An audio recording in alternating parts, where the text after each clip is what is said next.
I don't think the community spirit's coming back. I think that volunteerism as we used to know it is dead. I don't think that people, for a large part, will do things on a repeated basis, frequently without compensation of some form.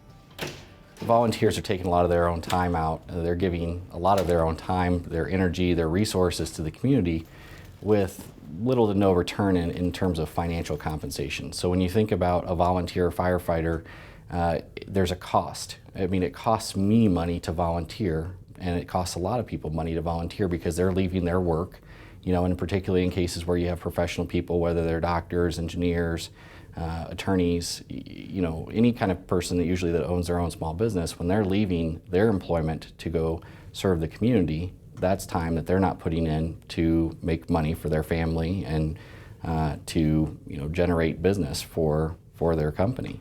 And so when you look at it from that standpoint, there's kind of the double cost of volunteering. There's the time cost, but there's also the resource cost.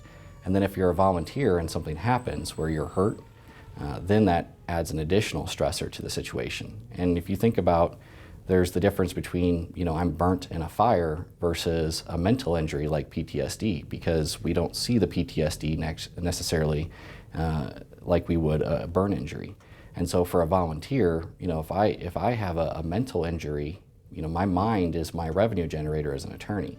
And if I can't work, whether it's from a physical or a mental injury, then I can't generate revenue and I can't make money in a living.